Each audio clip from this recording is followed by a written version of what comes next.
Horror कहानियां थी। शब्द, तुझे भरोसा नहीं ना, तो फिर जा अपने कमरे में जाकर देख। तेरे पलंग के नीचे तुझे तेरी माँ की हड्डियां मिलेंगी। प्रभात दौड़कर अपने कमरे में जाता है और अपने पलंग के नीचे देखता है। वहां पर सचमुच एक कंकाल पड़ा हुआ था और उसके शरीर पर जो कपड़े थे वो प्रभात की माँ के थे। क्या बात है, आज तो आप सुबह से ही बहुत बिजी हैं। ऐसा क्या लिख रहे हैं? बस एक फैमिली की कहानी लिख रहा था। जैसे हमारी फैमिली है ना, तुम, माँ और मैं, लेकिन थोड़े अलग तरीके से, क्योंकि ये कहानी हॉरर है और इसमें जो आदमी है ना, मैंने उसकी बीवी को मार दिया है। मतलब कहानी में ऐसा लिखा है। और जानती हो, उसके बाद जो बीवी है ना, वो एक बुरी आत्मा बन जाती है। क्या बेटा, इस तरह की डरावनी कहानियां क्यों लिखता है तू? जानता है ना, हम जो सोचते हैं, जो लिखते हैं, हमारा दिमाग पूरा दिन वैसा ही होता रहता है। माँ, परेशान होने वाली क्या बात है? राइटर हूँ मैं, मेरा तो काम है कहानियां लिखना। और वैसे भी ये सिर्फ एक कहानी है माँ, कोई सच नहीं है। उसके बाद कुछ दिन बीत जाते हैं। एक रात प्रभात को अपने ऑफिस से लौटने में देरी हो जाती है। रात के लगभग 12 बजे हुए थे। प्रभात जैसे ही अपने घर पहुंचता है, उसने देखा कि उसकी पत्नी दुर्गा डाइनिंग टेबल पर उसका इंतजार कर रही है। आ गए आप? कब से आपका इंतजार कर रही थी। देखिए ना, खाना भी ठंडा हो गया है। अरे दुर्गा, आज तुमने अपने इतने लंबे लंबे बालों को खोलकर क्यों रखा है? तुम तो हमेशा अपने बाल बांध कर रखती हो। वो क्या है ना प्रभात, जब इंसान अपनी जिंदगी से मुक्त हो जाता है ना, तो उसे दूसरे सारे बंधन खोल देने चाहिए। इसलिए मैंने अपने बालों के बंधन भी खोल दिए। ये तुम किस तरह की बातें कर रही हो?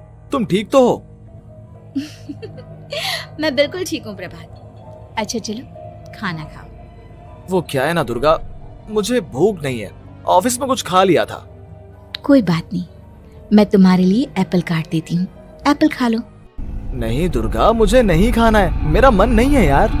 तभी अचानक से दुर्गा अपने हाथ में एक बड़ा सा चाकू लेकर प्रभात पर हमला कर देती है। प्रभात अपने आप को बचाने की कोशिश करता है। आज मैं तुझे नहीं छोड़ूंगी, तुझे अपने साथ लेकर जाऊंगी अपनी दुनिया में। ये क्या बोल रही हो तुम? तुम्हारा दिमाग खराब हो गया है। आखिर तुम हो कौन? दुर्गा अपनी गर्दन टेढ़ी करते हुए बोलती है। मैं दुर्गा हूँ, तुम्हारी पत्नी। ध्यान से देखो मेरी आंखों में। प्रभात बुरी तरह से डर जाता है और घबराहट में वो चाकू अपनी पत्नी के पेट में मार देता है। उसकी पत्नी की वहीं के वहीं मौत हो जाती है और उसकी चीख की आवाज सुनकर उर्मिला दौड़ते हुए बाहर आती है। ये तूने क्या किया प्रभात? तुमने अपनी पत्नी का खून कर दिया। लेकिन तू तो उसे बहुत प्यार करता था बेटा। तूने बहू को क्यों मार डाला? माँ, ये आपकी बहू नहीं थी, इसके अंदर कोई बुरी आत्मा घुसाई थी। मैं नहीं जानता ये सब कैसे हो गया, लेकिन वो मुझ पर हमला कर रही थी, मुझे मारने की कोशिश कर रही थी। माँ, मैंने कुछ नहीं किया। ये तूने क्या कर दिया बेटा? दुर्गा ने मुझे कहा था कि वो तेरी कहानी को उस कैरेक्टर की तरह एक्टिंग करके तुझे डराने की कोशिश करेगी। अरे वो तो तेरे साथ मजाक कर रही थी। हे भगवान, ये क्या हो गया? इसका मतलब दुर्गा। लेकिन माँ, मैंने जो कहानी लिखी थी उसमें भी ऐसा ही हुआ था। उस औरत ने अपने पति के साथ मजाक किया और गलती से उसके पति ने उसके पेट में चाकू मार दिया। मेरी कहानी सच कैसे हो सकती है? माँ, मुझे बहुत डर लग रहा है। अब ये सोच, दुर्गा की लाश का क्या करें हम?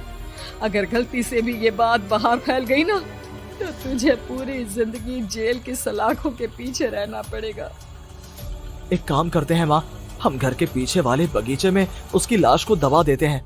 अगर कोई पूछेगा तो कह देंगे कि उर्मिला अपने मायके गई और फिर एक दिन हम भी अचानक यहाँ से कहीं दूर चले जाएंगे। कोई नहीं आएगा हमें पूछने, कोई नहीं आएगा माँ, बाद में जो होगा हम देख लेंगे। प्रभात अपनी माँ उर्मिला की मदद से दुर्गा की लाश को अपने घर के बगीचे में गाड़ देता है। कुछ दिन तो ऐसे ही बीत जाते हैं, लेकिन एक दिन अचानक रसोई से आ रही कुछ आवाजें सुनकर प्रभात की नींद खुलती है। प्रभात ने देखा कि वहां पर एक लंबे बालों वाली औरत दूसरी तरफ चेहरा करके खड़ी हुई थी। कौन है? कौन है वहां पर? अरे कौन हो तुम?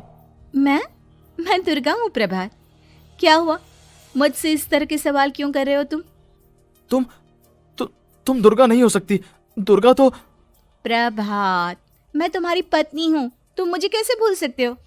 4 दिन के लिए मायके क्या चली गई, तुम तो मुझे भूल ही गए। अब अगली बार ना मैं कहीं नहीं जाऊंगी। पता चला तुमने तो मुझे पहचानने से ही इनकार कर दिया। नहीं, तुम दुर्गा नहीं हो सकती। तुम दुर्गा हो ही नहीं सकती। मैं जानता हूँ ये सब क्या हो रहा है। मैंने अपनी कहानी में लिखा था कि उस आदमी की पत्नी की मौत के बाद एक बुरी आत्मा उसका रूप लेकर उसके घर में आ जाती है। तुम वही हो ना? और अचानक से खूबसूरत दुर्गा का चेहरा काला पड़ जाता है। उसकी आंखें लाल हो जाती हैं और पूरे शरीर पर बाल, लंबे नुकीले नाखून, उसके दोनों पैर उल्टे हो जाते हैं और बेहद डरावनी आवाज में वो चिल्लाकर कहती है, बुरी आत्मा, मेरा खून करके मुझे अपने ही घर में गाड़ कर तू मुझे बुरी आत्मा कह रहा है? मैं तुझे छोड़ूंगी नहीं। और अचानक से प्रभात के घर में बेहद डरावनी आवाजें गूंजने लगती हैं। घर में चारों तरफ बहुत सारी बुरी आत्माएं नजर आने लगती हैं। प्रभात घबरा कर अपनी माँ को आवाज देता है, माँ कहाँ है आप? जल्दी आइए माँ, देखिए ना ये सब क्या हो रहा है। प्रभात ने देखा कि अचानक से उसकी माँ कमरे से दौड़ कर आती है। क्या हुआ प्रभात? और ये लोग कौन है? इन सब की गर्दन टेढ़ी क्यों है? इनके बाल खुले हुए। प्रभात, ये सब लोग तो मुझे मरे हुए नजर आ रहे हैं। हाँ माँ, ये सब लोग मरे हुए ही हैं और ये ठीक वैसा ही हो रहा है जैसा मेरी कहानी में हुआ था। लेकिन मेरी कहानी के हिसाब से तो आप भी। अचानक से उर्मिला का रूप बदल जाता है। वो भी एक डरावने साए की तरह बन जाती है और बेहद डरावनी आवाज में चिल्ला चिल्ला कर कहती है, मर गई तेरी माँ। जानता है, कल रात जब तू सो रहा था ना, तो मैंने उसके शरीर का सारा खून पी लिया। अब बस हड्डियां बची है उसके शरीर में। नहीं, ऐसा नहीं हो सकता। ऐसा बिल्कुल नहीं हो सकता। मेरी माँ नहीं मर सकती। तुझे भरोसा नहीं ना? तो फिर जा, अपने कमरे में जाकर देख। तेरे पलंग के नीचे तुझे तेरी माँ की हड्डियां मिलेंगी। प्रभात दौड़कर अपने कमरे में जाता है और अपने पलंग के नीचे देखता है। वहां पर सचमुच एक कंकाल पड़ा हुआ था और उसके शरीर पर जो कपड़े थे वो प्रभात की माँ के थे। माँ, अब मुझे कुछ करना पड़ेगा। लेकिन मेरी कहानी में लिखा था कि माँ की मौत मेरे हाथों से होगी, पर माँ तो पहले ही मर चुकी है और वो बुरी आत्मा मुझे भी मार देगी। नहीं, इससे पहले कि वो मुझे कुछ करे, मुझे उसका काम खत्म करना होगा। प्रभात अपने हाथ में बड़ा सा चाकू लेकर उस बुरी आत्मा पर हमला कर देता है जिसने प्रभात की माँ का रूप लिया हुआ था, और अगले ही पल वो नीचे गिर जाती है और उसके शरीर से खून बहने लगता है। ऐसा नहीं हो सकता। एक बुरी आत्मा के शरीर में तो खून होता ही नहीं है। तो क्या सच में मैंने अपनी माँ को मार दिया? लेकिन अभी कुछ देर पहले तो फिर वो कंकाल किसका है? और ये कौन है? मैं पागल हो जाऊंगा। और अपनी माँ की लाश, इसका मैं क्या करूं? लोग पूछेंगे तो मैं क्या जवाब दूंगा? तभी वहां पर दुर्गा का रूप लेकर जो आत्मा थी उसने प्रभात से कहा, गाड़ दे अपनी माँ को ले जाकर उसी जगह जहाँ तूने मेरा खून करके मुझे गाड़ दिया था। जा, चला जा।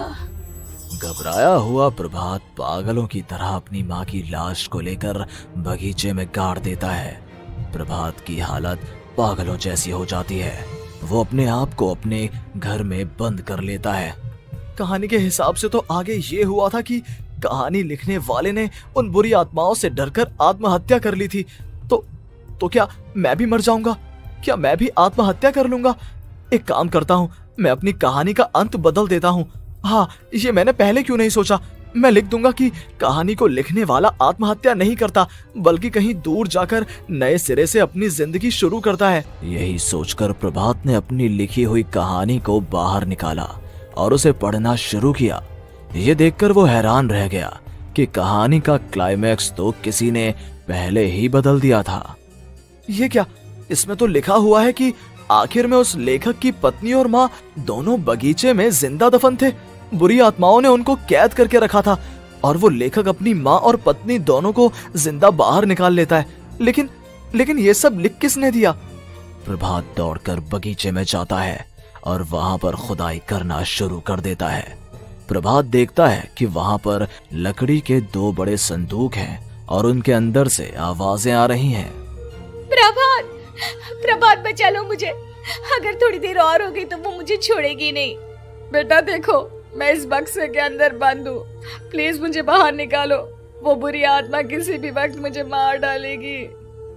प्रभात वो दोनों बक्से बाहर निकालता है और अपनी पत्नी और माँ दोनों को आजाद करवा लेता है। लेकिन तभी वहां पर अचानक से एक बेहद डरावनी और खौफनाक दिखने वाली औरत आ जाती है। तुझे क्या लगा था इतनी आसानी से अपनी पत्नी और माँ को बचा लेगा? बस 5 मिनट और उसके बाद अमावस का चांद आसमान में आने ही वाला है। लेकिन तूने इन दोनों को बाहर निकाल लिया, अब तुझे मरना होगा। नहीं, मैं जानता हूँ मैं नहीं मरूंगा, और अब आगे क्या करना है ये भी मुझे पता है। प्रभात ये बहुत खतरनाक है, हमें मार डालेगी प्रभात, चलो यहाँ से। नहीं दुर्गा, अब मुझे अच्छी तरह से पता चल चुका है कि इस बुरी आत्मा से हम कैसे पीछा छुड़वा सकते हैं। और इतना कहकर प्रभात अपने हाथ में पकड़ी हुई सिंदूर की थैली उस बुरी आत्मा के ऊपर उछाल देता है। कुछ ही देर में वो जमीन पर गिरकर राख में बदल जाती है। ये सब क्या हो रहा था बेटा? ये सब तुम्हारी लिखी हुई इस कहानी की वजह से हुआ है ना? नहीं माँ, पहले मुझे भी ऐसा ही लगा, लेकिन बाद में पता चला कि बरसों पहले हमारे इस बगीचे की जमीन के अंदर किसी को जिंदा गाड़ दिया गया था और बस उसी औरत की आत्मा हमें परेशान कर रही थी। उसी ने मेरे शब्दों में जान डालकर उस कहानी को जिंदा कर दिया था। मुझे माफ कर दो प्रभात, मैंने आपकी कहानी के साथ छेड़छाड़ की थी और उसे बदल दिया था। माफी मांगने की जरूरत नहीं है दुर्गा, तुम्हारे उस बदलाव की वजह से ही आज हम सब जिंदा हैं, क्योंकि आखिर में कहानी में वो हुआ जो तुमने लिखा था।